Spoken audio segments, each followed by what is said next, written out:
الحمد لله الحمد لله وحده والصلاة والسلام على من لا نبي بعده ولا رسول بعده ولا معصوم بعده أما بعد فإن خير الحديث كتاب الله وخير الهدي هدي محمد صلى الله عليه وسلم وشر الأمور محدثاتها وكل محدثة بدعة وكل بدعة ضلالة وكل ضلالة في النار. أعوذ بالله من الشيطان الرجيم. بسم الله الرحمن الرحيم. إلا تنصروه فقد نصره الله إذ أخرجه الذين كفروا ثاني اثنين إذ هما في الغار إذ يقول لصاحبه لا تحزن إن الله معنا فأنزل الله سكينته عليه وأيده بجنود لم تروها وجعل كلمة الذين كفروا السفلى وكلمة الله هي العليا والله عزيز حكيم.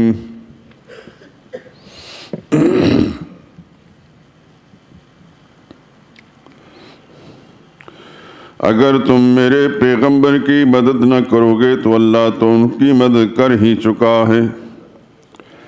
وہ وقت تم کو یاد ہوگا جب ان کو کافروں نے گھر سے نکال دیا۔ اس وقت وہ دو ہی شخص تھے جن میں سے ایک ابو بکر تھے، دوسرے خود رسول اللہ تھے۔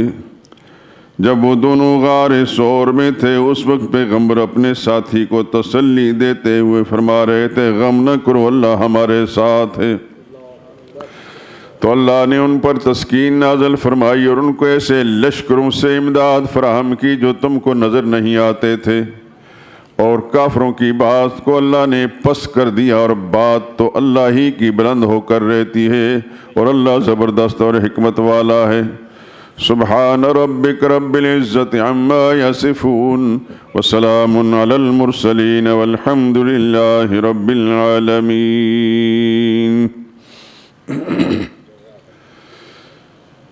درود پاک پڑھ لیں۔ اللہم صلی علی محمد وعلی آل محمد کما صلیت علی ابراہیم وعلی آل ابراہیم انک حمید مجید۔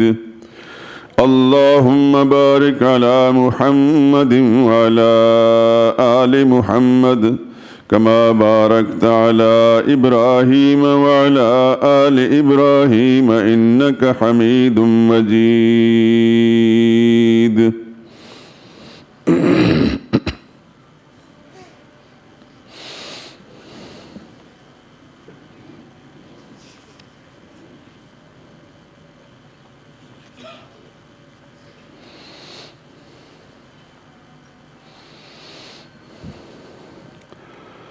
سلام اس پر جو کامل واقف راز نبوت تھا،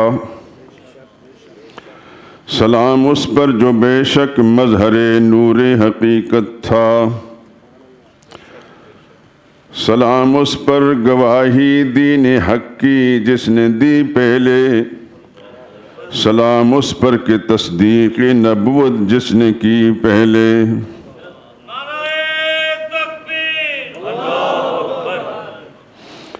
سلام اس پر جو یکسر پے کرے حلم و مروت تھا، سلام اس پر کہ جس کے دل میں روشن مہر وحدت تھا، سلام اس پر جو دنیا میں نبی کا جانشین ٹھہرا، سلام اس پر جو بعد مرگ جنت کا مکین ٹھہرا۔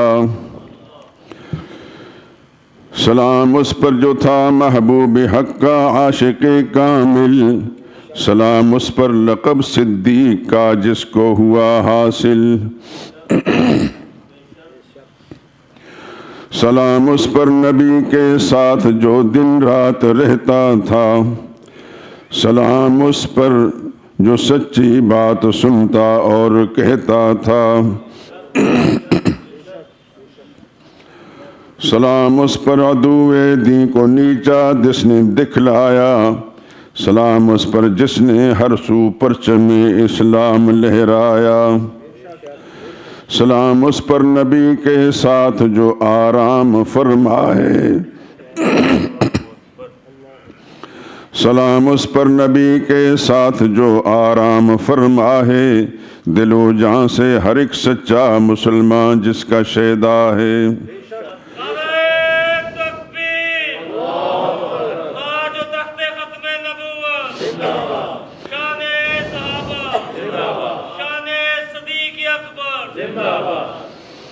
سلام اس پر کہ رتبہ مل گیا جس کو صداقت کا، سجا ہے جس کے سر پر تاج انوار خلافت کا،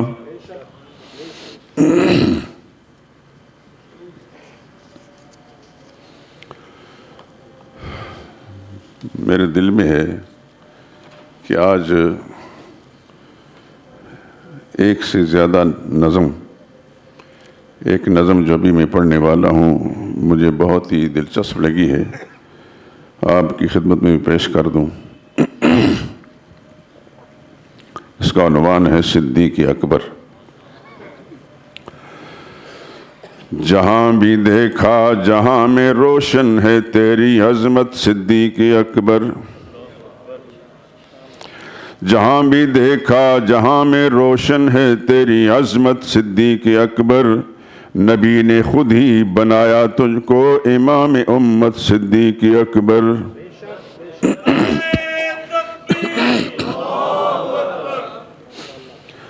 تمام مردوں میں سب سے پہلے رسول پہ تو ایمان لایا، ایمان لا کر خدا کے دین پر خزانہ اپنا سبھی لٹایا،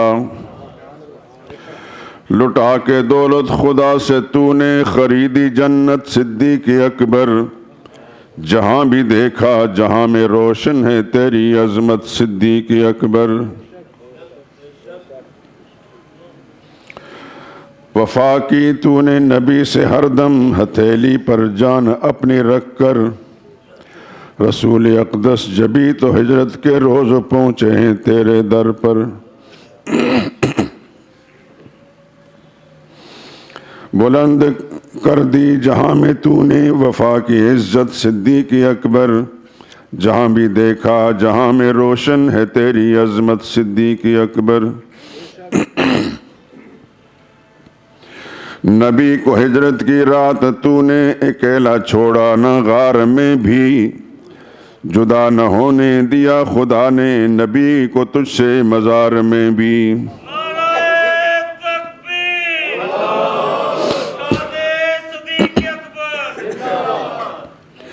نبی معصوم کی رفاقت ہے تیری قسمت صدیق اکبر، جہاں بھی دیکھا جہاں میں روشن ہے تیری عظمت صدیق اکبر، عمر کی ساری عمر کی پونجی تیری ایک رات ہی میں تنہا، جو رات تو نے نبھائی خلوت میں پیارے نبی کا نگران بن کر، تھی گود تیری نبی کا بستر عجیب شفقت صدیق اکبر، نبی نے خود ہی بنایا تجھ کو امام امت صدیق اکبر، جہان سارا تیری صداقت پہ حد سے زیادہ حیران ہے اب تک، فقط سبائی تیرے حسد کی بنا پر ماتم کنا ہے اب تک، جہان سارا تیری صداقت پہ حد سے زیادہ حیران ہے اب تک، فقط سبائی تیرے حسد کی بنا پہ ماتم کنا ہے اب تک، عطا کی تجھ کو میرے خدا نے مزید رفت صدیق اکبر، جہاں بھی دیکھا جہاں میں روشن ہے تیری عظمت صدیق اکبر، تیری ہی دختر نبی کی زوجہ، نبی کی زوجہ ہماری ماں ہے، تیری ہی دختر نبی کی زوجہ، نبی کی زوجہ ہماری ماں ہے، وہ مثل خورشید جس کی عظمت قرآن کے اوراق پر عیاں ہے، جہنمی ہوگا وہ جس کے دل میں ہو تیری نفرت صدیق اکبر، جہاں بھی دیکھا جہاں میں روشن ہے تیری عظمت صدیق اکبر، تمام قرضہ جہان والوں کا خود ہی لٹا گئے تھے دل بھر، تیرے ہی قرضے رہیں گے باقی خدا چکا دے گا روز محشر، جمع خلد بری میں تیری تمام دولت صدیق اکبر، جہاں بھی دیکھا جہاں میں روشن ہے تیری عظمت صدیق اکبر،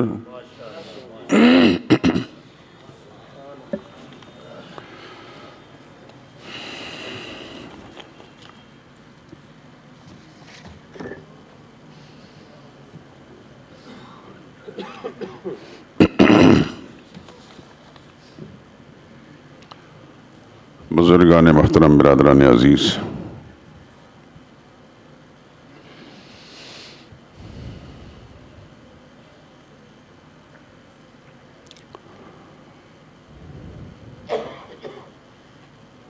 جس مقدس ہستی کا ذکر خیر پچھلے جمعے بھی آپ نے سنا اور آج بھی انشاءاللہ سنیں گے،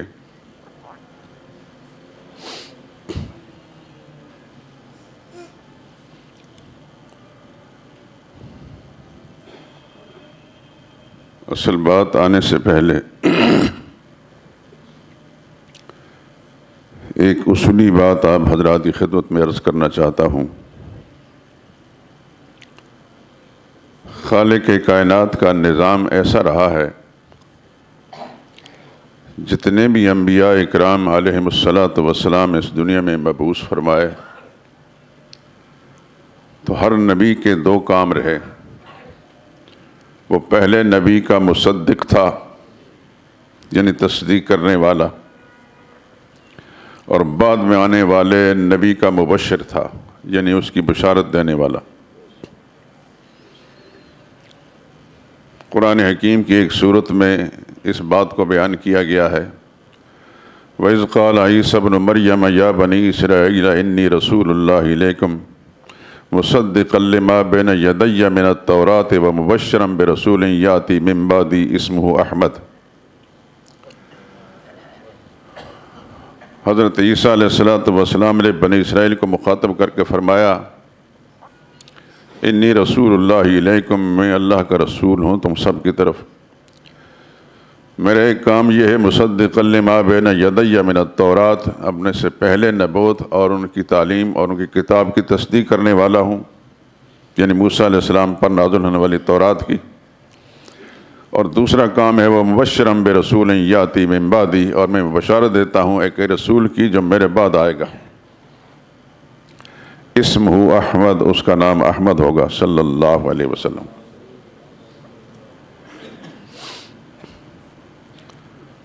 آپ حضرات کے علم میں ہے کہ نبی کریم صلی اللہ علیہ وسلم کے اسماء گرامی محمد بھی ہے، احمد بھی ہے، حامد بھی ہے، محمود بھی ہے۔ علماء امت نے اس پر مستقل کتابیں لکھی ہیں۔ آپ کا تمام اسماء جتنے احادیث مبارکہ میں جس انداز سے منقول ہیں وہ سب کے سب جمع کر دیے، ان پر کتابیں لکھی ہیں۔ پھر جب باری آئی محمد رسول اللہ صلی اللہ علیہ وسلم کی، تو قانون کے مطابق تو حضور صلی اللہ علیہ وسلم نے سابقہ نبیوں کی تصدیق فرمائی، لیکن آپ کے بعد بھی کوئی نبی ہونا چاہیے تھا جو آپ اس کی بشارت دیں، لیکن آپ کے بعد تو کوئی نبی ہے نہیں، کیونکہ جس نبی کی بشارت دیں گے وہ آپ کا مصدق ہوگا۔ پہلے سے قانون یہ چلا آ رہا ہے کہ ہر نبی اپنے سے پہلے نبی کی تصدیق کرتا رہا اور اپنے بعد میں آنے والے کی بشارت دیتا رہا۔ تو رسول اللہ صلی اللہ علیہ وسلم نے اپنے پہلی نبوتوں کی تصدیق تو فرمائی، لیکن اپنے بعد میں آنے والا نبی تھا ہی نہیں، تو بشارت کس کی دیتے؟ کہ اگر وہ نبی ہوتا تو بشارت دیتے، وہ نبی رسول اللہ کی تصدیق فرماتا۔ تو خالق کائنات کی شان پر قربان جائیں، انہوں نے نبی تو نہیں بھیجا جو رسول اللہ صلی اللہ علیہ وسلم کا مصدق ہوتا، لیکن رسول اللہ صلی اللہ علیہ وسلم نے نبی کے مقام پر، پروردگار عالم نے نبی کے مقام پر صدیق کو بھیج دیا۔ اس نے وہی کام کیا جو مصدق نبی کرتے تھے۔ کون سا ایسا لمحہ ہے، پل ہے، جس میں ابوبکر صدیق نے رسول اللہ کی تصدیق نہ فرمائی ہو؟ میں نے اس سلسلے میں جتنی بھی کوشش کی ہے، تجسس کیا ہے، کتابیں پڑھی ہیں، تو ہر بار مجھ پر یہ بات بالکل میرے ایمان کی طرح واضح ہو گئی کہ ابوبکر صدیق جیسا انسان انبیاء کے بعد دنیا میں خدا نے پیدا ہی کوئی نہیں کیا۔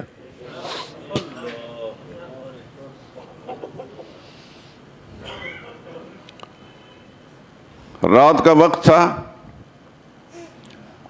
آسمان کے ستارے چمک رہے تھے، سرور عالم صلی اللہ علیہ وسلم بھی تشریف فرما تھے، اور ام المومنین عائشہ صدیقہ رضی اللہ تعالیٰ عنہ کبھی وہ چہرہ انور کی زیارت کرتی ہیں، کبھی آسمان کے ستاروں کو دیکھتی ہیں۔ تو پوچھا، یا رسول اللہ، آسمان کے ستاروں جتنے بھی کسی کی نیکیاں ہوں گی؟ تو آقا نامدار نے ارشاد فرمایا، ہاں، عمر کی نیکیاں ان سے زیادہ ہیں۔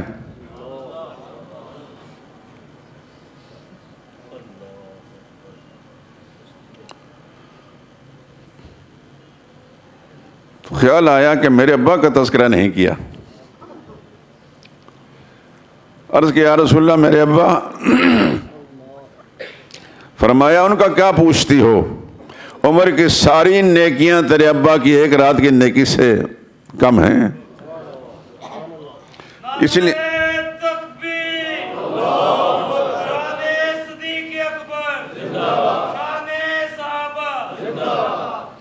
اسی لیے فاروق اعظم فرمایا کرتے تھے، کیا یہ اچھا ہو کہ ابوبکر میری ساری نیکیاں لے لیں اور ہجرت والی رات والی نیکیاں اور متدین کے سرکوبی کرنے والی دن کی نیکیاں مجھے دے دیں۔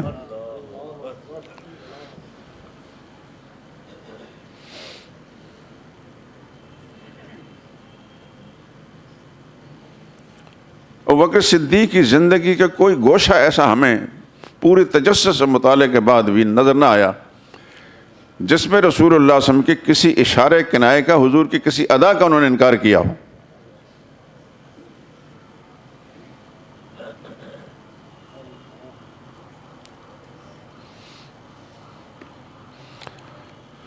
صحابہ کرام میں عشرہ مبشرہ آپ حضرات نے نام سنے ہیں، یعنی وہ 10 خوش نصیب صحابہ جن کو اس دنیا کی زندگی میں امام الانبیاء صلی اللہ علیہ وسلم کی زبان مبارک سے جنت کی بشارت ملی، اور امت کے اندر عشرہ مبشرہ یعنی وہ 10 جن کو بشارت ملی جنت کی۔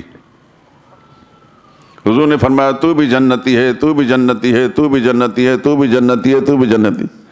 اس سے بڑا بھی خوش نصیب انسان کوئی ہو سکتا ہے کہ خدا کا سچا پیغمبر جس کی زبان مبارک پر خدا کی وحی جاری رہتی تھی، وہ اپنے زبان مبارک سے کہ تو بھی جنتی ہے، تو بھی جنتی ہے، تو بھی جنتی ہے۔ وہ 10 صحابہ کون ہیں؟ آپ حضرات کو یقیناً معلوم ہوں گے، اور مسلمان کو معلوم ہونے ہی چاہیے۔ آپ حیران ہوں گے، ان 10 صحابہ میں 6 صحابہ وہ ہیں جو ابوبکر صدیق کی دعوت پر ایمان لائے۔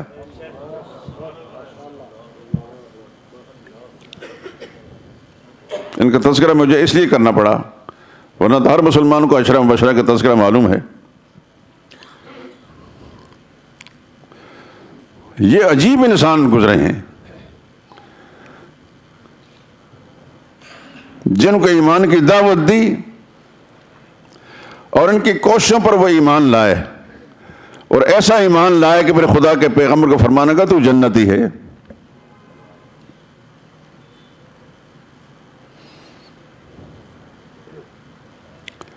سوائے 4 آدمیوں کے، خود ابوبکر صدیق، سیدنا فاروق اعظم، سیدنا علی اور سیدنا سعید بن زید، بلکہ 6 صحابہ جو ہیں اشراف مبشرہ میں، یہ سب کے سب حضرت ابوبکر صدیق رضی اللہ تعالیٰ کی دعوت پر ایمان لائے.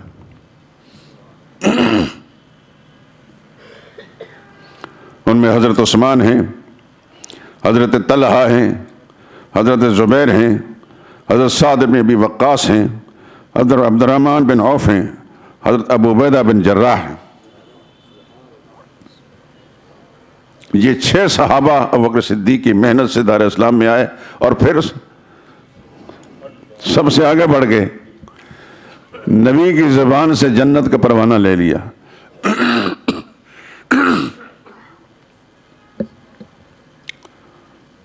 بلکہ مکی زندگی میں جس گھر کو رسول اللہ صلی اللہ علیہ وسلم نے دین کی دعوت کا مرکز بنایا تھا، جس شخص کے ارقم بن ابی الارقم، وہ بھی ابوبکر صدیق کی دعوت پر ایمان لائے. اور ایک اور صحابی ہیں حضرت ابو سلمہ، یہ ابوبکر صدیق کی محنت پر ایمان لائے. علماء نے لکھا ہے کہ 9 صحابہ ابوبکر صدیق کی دعوت پر ایمان لائے، اور علامہ ابن کثیر رحمۃ اللہ تعالی البدایہ والنہایہ میں کہ 38 صحابہ اکرام ابوبکر صدیق کی دعوت پر ایمان لائے. کیا عجیب انسان تھا یہ.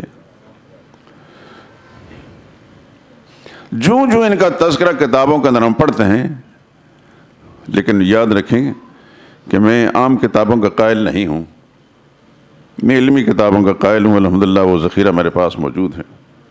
جب بھی کوئی ایسی بات آتی ہے تو تجسس کر کے سارے سراغ نکالتا ہوں خدا کی توفیق سے.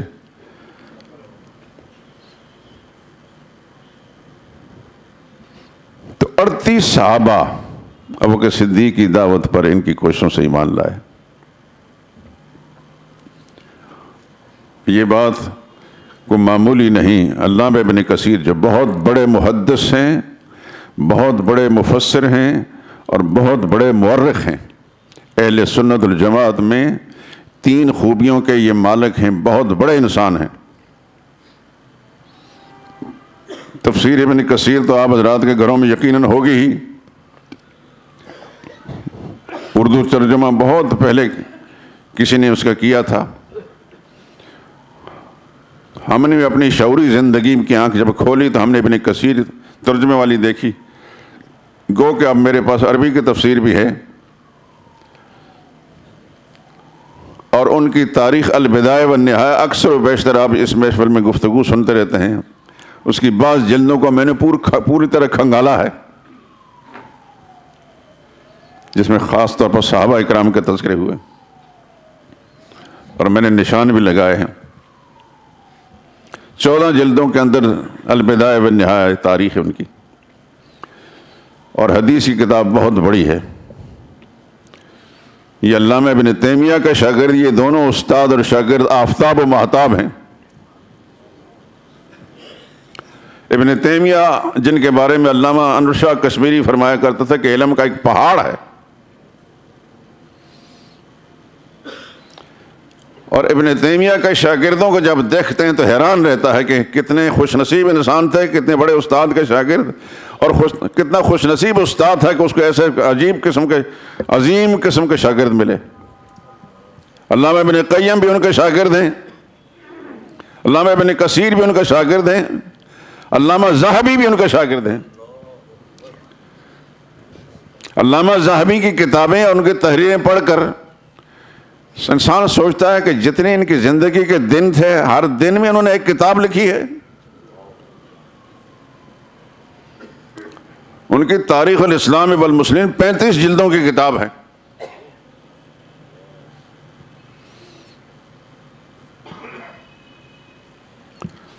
اور اس کے علاوہ بھی انہوں نے تاریخ پر اتنا کچھ لکھا ہے، حیران رہ جاتا ہے انسان۔ یہ ابن تیمیہ کے شاگرد تھے۔ ذہبی اس لیے کہتے ہیں کہ ان کا خاندان جو سونے کا کاروبار کرتا تھا، ذہب سونے کو کہتے ہیں، شمس الدین ذہبی۔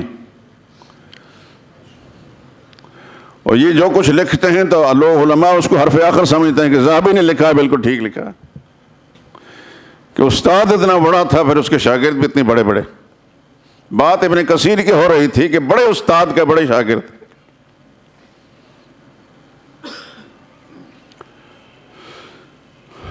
انہوں نے لکھا اپنی کتاب کے اندر حضرت صدیق کی دعوت پر 38 لوگ مسلمان ہوئے۔ ہو سکتا ہے کہ معاملہ اس سے بھی زیادہ ہو۔ ابوبکر کی زندگی کا ایک لحظہ ایسا نہیں گزرا جو رسول اللہ صلی اللہ علیہ وسلم کی اداؤں کے موافق نہ ہو۔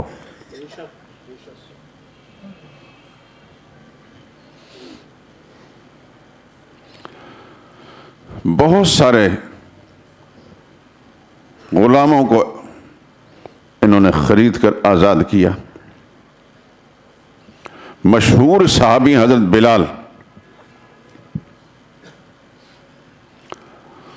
مؤذن رسول بھی شمار ہوتے ہیں، حبشی تھے، کالے رنگ والے۔ امیہ بن خلف ایک مشرک تھا، اس کے یہ غلام تھے، اور جب یہ ایمان لایا رسول اللہ صلی اللہ علیہ وسلم پر تو اس نے ظلم و ستم شروع کر دیا۔ اتنا ظالم آدمی تھا وہ۔ تپتی دوپہر کے اندر جب زمین بالکل آگ بن جاتی تھی، اس پر لٹا کر کپڑے ان کے اتار کر ان کو لٹا کر اوپر وزنی چٹان رکھتا تھا، اور آوارہ و باش لڑکوں کو کہا جاتا تھا کہ گلے میں رسی ڈال کر کھینچے۔ اس کے باوجود بھی ان کی زبان سے احد احد کہ ایک اللہ ہی واحد لا شریک، ایک اللہ ہی ہے، اس کے سوا اور کوئی نہیں۔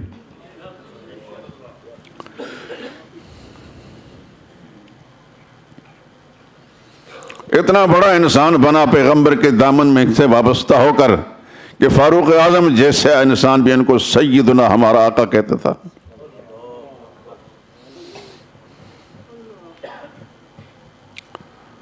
ابوبکر صدیق کے بارے میں فرماتے ہیں ابوبکر بھی ہمارے آقا ہیں اور انہوں نے ہمارے آقا کو خرید کر آزاد کیا۔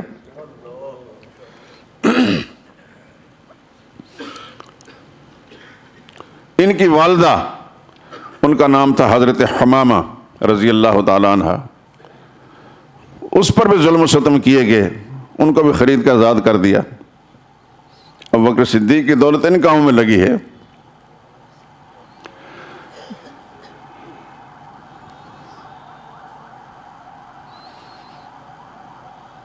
ام عبیس ایک کنیز تھی، بنو زہرہ خاندان کی کنیز تھی۔ اسود بن عبد یغوث ان پر ظلم کرتا تھا۔ اب جانتے ہیں اسود بن عبد یغوث کون تھا؟ شاید میں نے کسی موقع پر بہت کچھ کہا بھی تھا لیکن بھول گئے آپ۔ یہ بنو زہرہ سے تعلق تھا، رسول اللہ صلی اللہ علیہ وسلم کا ماموزاد بھائی تھا۔ عبد یغوث حضور کا مامو تھا، مشرک تھا، اور اسود اس کا بیٹا تھا۔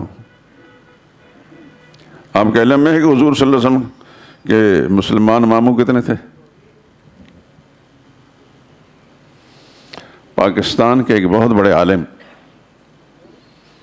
جن کا میں ہمیشہ قدردان رہا ہوں اور بڑی کتابوں کے مصنف ہیں، لیکن ان کا جو ذوق ہے وہ دوسری لائن کا ہے، اور میں ایک ایسا طالب علم ہوں کہ اس لائن پر اللہ نے میرے دل میں کوئی باتیں ڈالی ہیں، تجسس کرتا رہا۔ آپ کو انہی نشستوں کے اندر رسول اللہ صلی اللہ علیہ وسلم کا جو ددیالی خاندان ہے اس کا میں نے تذکرہ سنایا ہے۔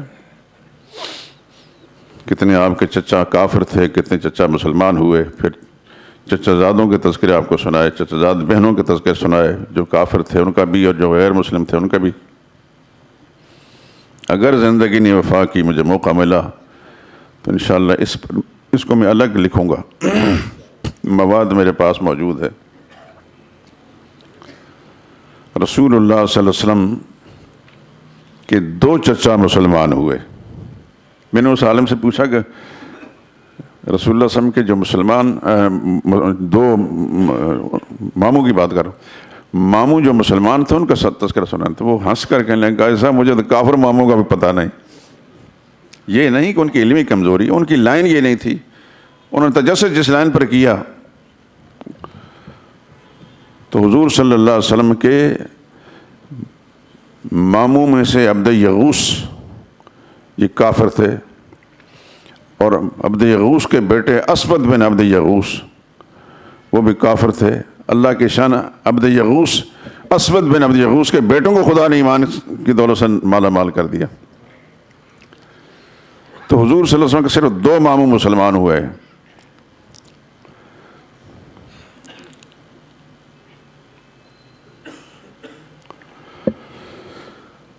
انشاءاللہ زندگی رہی تو لکھوں گا، آپ دعا کریں کہ مجھے اتنی مہلت مل جائے تو انشاءاللہ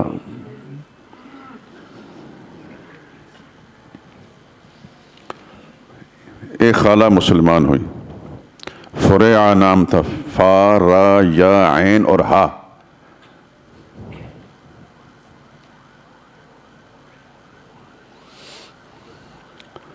خیر بات کر رہا تھا ام عبیس کی کہ یہ رسول اللہ صلی اللہ علیہ وسلم کے ماموزاد کی یہ کنیز تھی، بڑا ظلم کرتا تھا۔ اس کو بھی خرید کر ابوبکر صدیق نے آزاد کیا۔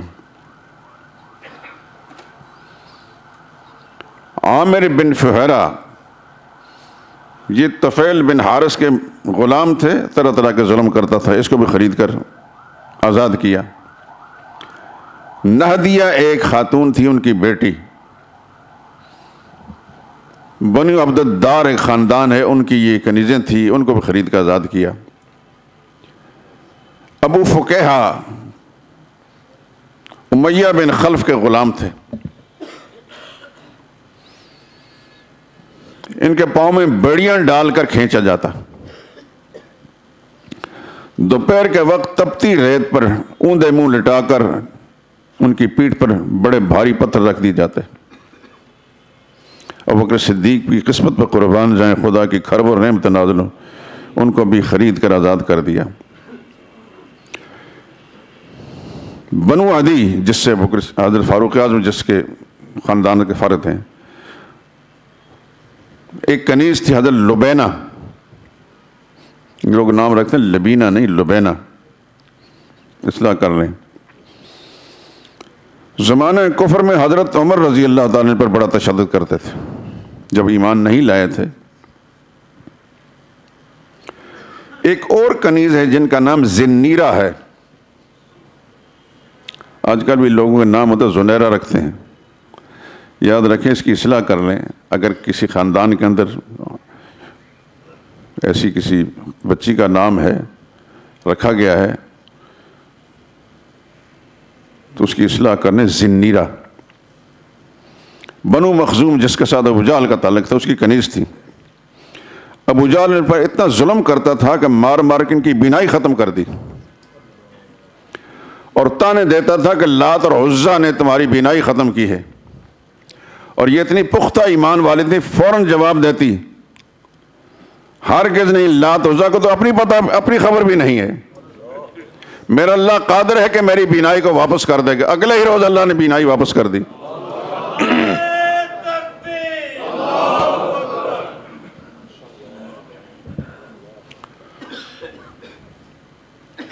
اکثر لوگوں کے نام غلط ہوتے ہیں۔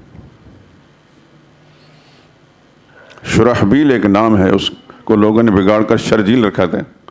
سندھ میں شاید کوئی وزیر گزرا ہے MQM کا یا ہے، شرجیل نہیں شرحبیل ہوتا ہے۔ کیا کریں، دین سے اہل دین سے بغاوت اور نفرت کرنے کی نحوست پھر یہی ہوتی ہے کہ اس کو یہ پتہ نہیں چلتا کہ میں کیا بول رہا ہوں۔ ایک دفعہ میں نے اس مسئلے پر، بڑی پرانی بات ہے، 25-30 سال پہلے کوئی بات کی، تو کسی شخص نے مجھے ایک کتاب لا کر دے دی کہ دیکھیے اس میں شرجیل لکھا ہوا ہے۔ میں نے کہا خدا کے بندے، یہ کمپوزر نے اگر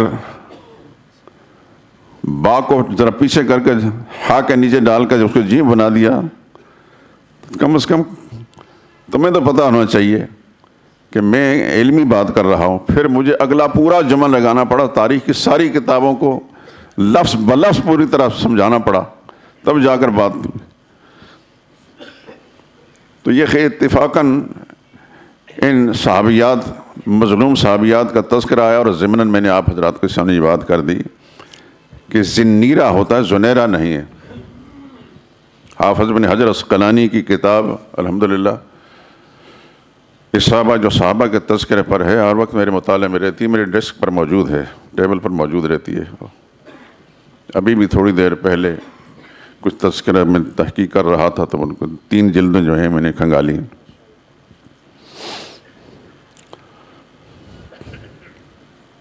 مجھے اپنے عالم ہونے پر کبھی گھمنڈ نہیں ہوا، خدا زندگی آخری سانس تک اس چیز سے محفوظ رکھے. طالب علم تھا اور طالب علم ہوں، لیکن ہر بات جو ہے تحقیق کے ساتھ کرتا ہوں. سنی سنائی باتوں پر میں یقین نہیں رکھتا کہ فلاں حضرت نے یہ بات کی، فلاں حضرت، اس طرح میں قائل نہیں. حضرتوں کی بزرگی کا قائل ہوں، لیکن بات جو ان کی طرف منسوب ہوتی ہے اس کو میں اس کی تحقیق کرتا ہوں. سب کا احترام میرے دل کے اندر ہے، لیکن آنکھیں بند کر کے ہر بات قبول نہیں کرتا.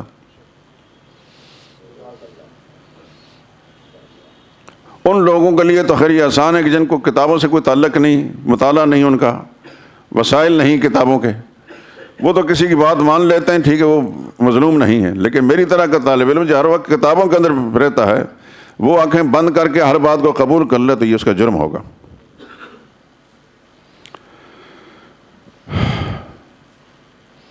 بات عرض کر رہا تھا کہ ابوبکر صدیق سرور عالم صلی اللہ علیہ وسلم کے وہ پہلے رفیق اور ساتھی ہیں کو جو زندگی میں ساتھ رہے،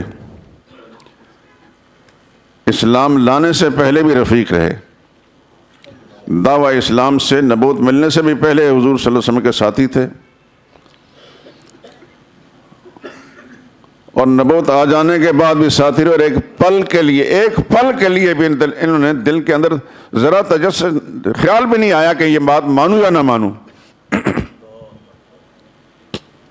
سیدنا علی رضی اللہ تعالیٰ عنہ کے سامنے جب حضور نے اسلام پیش کیا تو حضرت علی نے فرمایا کہ میں اپنے باپ سے پوچھوں گا کہ مانوں یا نہ مانوں.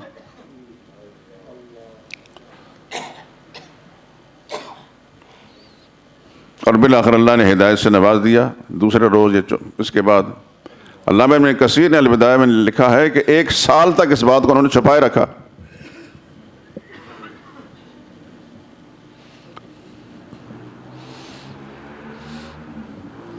ابوبکر واحد انسان ایسا ہے کہ جس کی زندگی کا کوئی پل ایسا نہیں گزرا،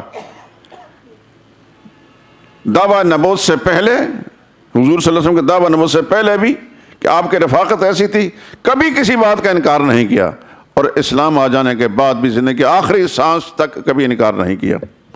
پھر خدا کا نظام دیکھیے، وہ قدم قدم پہ ساتھ رہے. اللہ نے ایسا جوڑا پیغمبر کے ساتھ، وہ غار میں بھی ساتھ تھے، مزار میں بھی ساتھ ہیں، اور جنت کے دار قرار میں بھی ساتھ ہوں گے. ایک دفعہ حضور صلی اللہ علیہ وسلم کے ساتھ تھے تو رسول اللہ صلی اللہ علیہ وسلم کے کندھے پر ہاتھ رکھ کر، دوسرے غالباً حضرت عمر تھے، چل رہے تھے تو رسول اللہ نے فرمایا ہاکذا نبصر یوم القیامہ، آج اس طرح ہم یہاں ہیں، قیامت دن بھی اس طریقے سے ہم تینوں اکٹھے اٹھیں گے.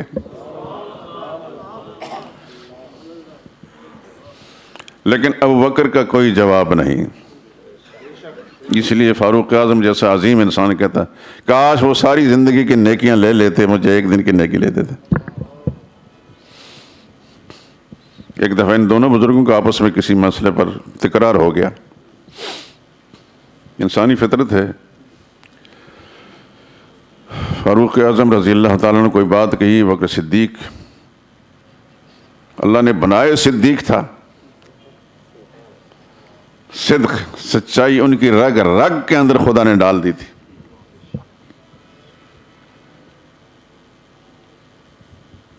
اچھا ایک بات یہاں سے اور بھی کر دوں، ابو بکر، آپ سوچتے ہوں کہ یہ ابو بکر کیا ہے؟ ابو بکر کا مطلب ہے بکر کا باپ، لیکن ان کا نہ کوئی بیٹا بکر ہے نہ بیٹی بکر ہے. لوگوں نے طرح طرح کی باتیں کہانیاں گھڑی ہیں. بکر کہتے ہیں اول شے کو، کسی چیز کی ابتدا اور پہل ہو. مثلا نئی صبح ہوتی ہے نا تو اسے صبح باقرہ کہتے ہیں عرب لوگ. نئی صبح چڑھی ہے. کوئی بچی جوانی کی حدود میں جب قدم رکھتے تو اس کو کہتے باقرہ کہتے ہیں. ابتدا کسی بھی معاملے کی جو پہل اور ابتدا ہوتی ہے، ولیت ہوتی ہے، اس کو بکر کہتے ہیں. ابوبکر صدیق کو ابوبکر اس لیے کہا گیا کہ زندگی کا کوئی معاملہ، کوئی پہلو ایسا نہیں ہر ایک سے انہوں نے پہل نہ کی ہو. انہو بکر الی الاسلام قبل کل، سب سے پہلے اسلام کی طرف انہوں نے پیش قدمی کی، اس لیے وہ بکر کہلاتے ہیں. کہا جاتا ہے کہ زمانہ جاہلیت میں ان کا نام عبد الکعبہ تھا. اسلام آیا تو نبی کریم صلی اللہ علیہ وسلم نے ان کا نام عبداللہ رکھا. صدیق ان کا نام نہیں، ابو بکر ان کا نام نہیں، عبداللہ ان کا نام ہے. یہ بھی ذہن نشین فرما لیں. ان کا نام بھی عبداللہ ہے. ان کا ایک بیٹا تھا، اس کا نام بھی عبداللہ ہے. باپ کا اگر اچھا نام ہو تو بیٹے کا نام وہی رکھتے تو یہ گناہ کی بات نہیں. یہ ذہن نشین فرما لیں. مسجد شہداء کے نمازوں میں کم از کم یہ بات سمجھ آنی چاہیے. میں نے دیکھا کتابوں کے اندر کہ 4 ایک ہی خاندان کے 4-5 آدمیوں کے نام محمد ہیں. محمد بن محمد بن محمد بن محمد. محمد کے باپ کا نام محمد، اس کے دادا کا نام محمد، پردادا کا نام محمد. اس زمانے میں لوگ محمد کے نام سے الرجک رہتے ہیں، نفرت کرتے ہیں.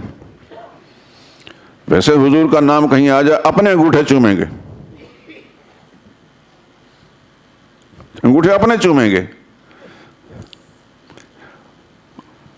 اور دل میں آتا ہے کہ حضور کی محبت کا اظہار کر رہے ہیں. محبت نہیں ہوتی. رسول اللہ سے محبت یہ کہ حضور کی ہر ادا کو اپنایا جائے اور رسول اللہ صلی اللہ علیہ وسلم کی زبان مبارک سے نکلے ہر بات کو دل و جان سے تسلیم کر کے اس پر جم جائے. ہمارے بہت سارے مسلمان اپنے بچوں کا نام محمد نہیں رکھتے. آپ اپنے خاندانوں میں دیکھ لیں. اور عبداللہ اگر بھول کر کسی نام رکھ لیا تو پھر کہیں گے ہمارے خاندان کے فلاں آدمی کا فلاں آدمی کا فلاں آدمی کا فلاں آدمی کا نام ہے، لہذا ہم نہیں رکھیں گے. یعنی اس کو اگر یہ شرف مل گیا ہے، اب ہم نے ہمیشہ طے کر رکھا ہے کہ اس شرف سے ہم محروم رہیں گے. دنیا کی ہر چیز حاصل کرنے کے لیے جد و جہد کرتے ہیں، لیکن دین کی برکات سے ہم متنفر رہتے ہیں. آپ کو میں نے شاید انہی مجالس کے اندر بتایا تھا کہ رسول اللہ صلی اللہ علیہ وسلم کی زبان مبارک سے باقاعدہ تعلیم ہے اس سلسلے میں کہ نام کیسے رکھے جائیں.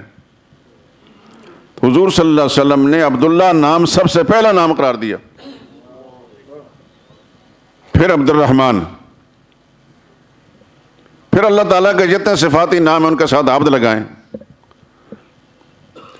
اور انبیاء کرام علیہ الصلوۃ والسلام کے ناموں پر حضور سموا باسماء الانبیاء، نبیوں کے ناموں پر نام رکھو.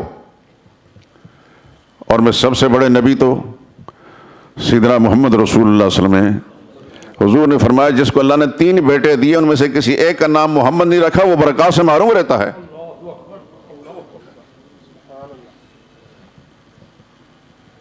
ہماری ایک عزیزہ ہے، اس نے میری ترغیبات، انہوں نے اپنے پوتے کا نام محمد رکھا. کسی ڈاکٹر کے پاس علاج معالجہ کے لیے لے گئیں. دیکھیں ڈاکٹر پڑھا لکھا ہے، انہوں نے میرے بچے کا نام بتایا کہ محمد. کہتے یہ کیسا نام رکھا ہے؟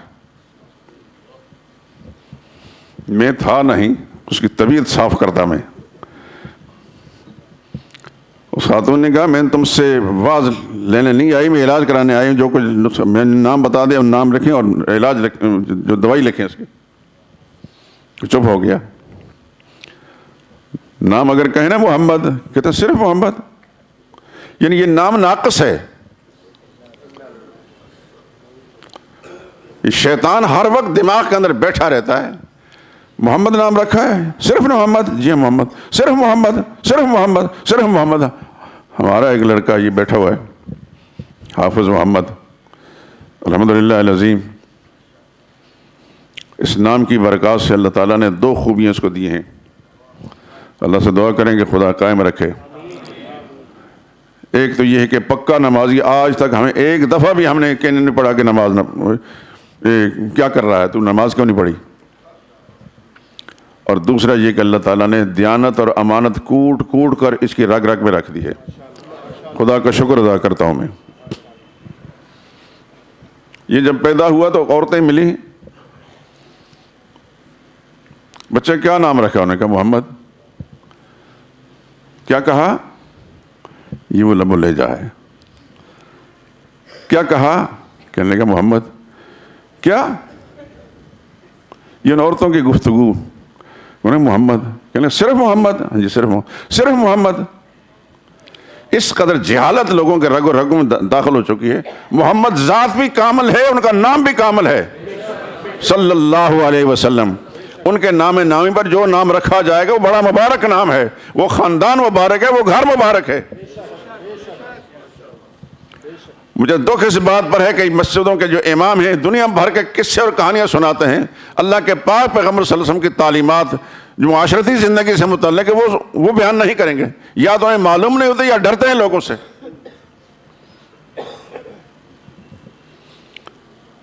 اپنے بچوں کے نام عبداللہ رکھیں, فروغ دیں اس کو. عبد الرحمن رکھیں, عبد الرحیم رکھیں, عبد المتین رکھیں, عبد الرزاق رکھیں. پھر محمد نام رکھیں, ابراہیم نام رکھیں, اسماعیل نام رکھیں. جتنے انبیاء اکرام علیہ والسلام دنیا میں گزرے ان نام رکھیں. ان کی برکات ملیں گی آپ کے گھروں کے اندر انشاءاللہ. اپنے عقیدوں کو درست کیجئے میرے دوستو, میں نے اپنا فرض ادا کر دیا ہے.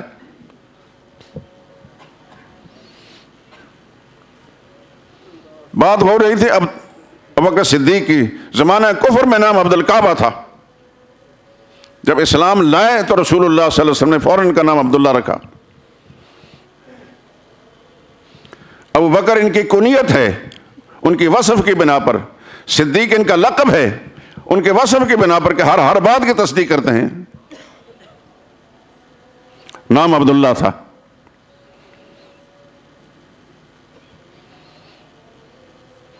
اچھائیوں کو سمجھے اور اچھائیوں کو فروغ دیں, اپنے حلقوں کے اندر فروغ دیں. کوئی ناراض ہوتا تو ہوتا رہے, اپنے گھروں کے اندر, اپنے حلقوں کے اندر, اپنے رشتہ داروں کے اندر صحیح بات نقل کر دیں. اگر کسی تکلیف ہوتی تو ہوتی رہے, آپ تو کم از کم اپنے فریضے سے عہدہ ہو جائیں گے.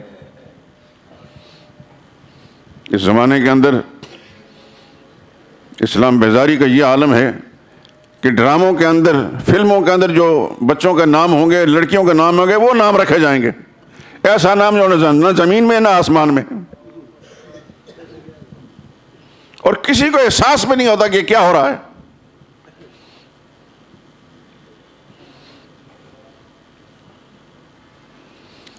اللہ پاک آپ کو توفیق عطا فرمائے. سچ سننے کی خدا نے توفیق دی ہے تو سچ کو قبول کرنے کی اور اس کو آگے نقل کرنے کی خدا توفیق دے. بات ابوبکر صدیق کی ہو رہی تھی میرے دوستو. ہم ابوبکر صدیق کا کوئی مقام بیان نہیں کرنے کی صلاحیت رکھتے. ہم اتنے نااہل ہیں, ان کا مقام اتنا بڑا ہے, وراء الورا ہے ہمارے تصورات سے بھی. ان کا ذکر خیر کر کے ہم اپنی نسبتیں ان کے ساتھ جوڑ رہے ہیں. شاید ان کے ناموں کی برکات ہمیں بھی مل جائیں. ابوبکر صدیق جیسا انسان محمد رسول اللہ کی امت میں کوئی نہیں گزرا. اتنی بات ذہن نشین فرما لیں. بڑے بڑے لوگ گزرے ہیں. فاروق اعظم بڑے انسان تھے, عثمان ذی النورین بڑے انسان تھے, دیگر صحابہ, لیکن ابوبکر صدیق جیسا کوئی نہیں گزرا. آپ بار بار یہ سن چکے ہیں کہ فاروق اعظم کہتے ہیں کہ زندگی بھر کی نیکیاں لے لیں, ایک دن کی نیکی دے دیں, میں سمجھوں گا بڑا خوش نصیب ہوں. ان دونوں بزرگوں کے درمیان تکرار ہوگی, بات ختم کرنا چاہتا ہوں. تو ابوبکر صدیق نے ان کو ڈانٹ دیا. بڑے تھے, حق بھی پہنچتا تھا, وہ کچھ ناراض ہو گئے، اور ابو بکر صدیق نے پھر احساس ہوا کہ یہ میرا ساتھی مجھ سے ناراض ہو گیا ہے، ان کو منانے کی کوشش کی لیکن وہ غصے میں تھے۔ اللہ اکبر، رسول اللہ صلی اللہ علیہ وسلم تک یہ بات پہنچی تو حضور صلی اللہ علیہ وسلم نے یہ نہیں فرمایا ابو بکر صدیق کو کہ آپ نے کیوں ایسا کیا۔ رسول اللہ صلی اللہ علیہ وسلم کو مقام معلوم تھا ابو بکر صدیق کا، وہ یہ بھی جانتا تھا کہ عمر کیا ہے اور ابو بکر کیا ہے۔ حضرت عمر کو مخاطب کر فرمایا میرے ساتھی کو، اور یہ سب رسول اللہ کے ساتھی تھے، لیکن میرے ساتھی کو میری وجہ سے معاف نہیں کرو گے؟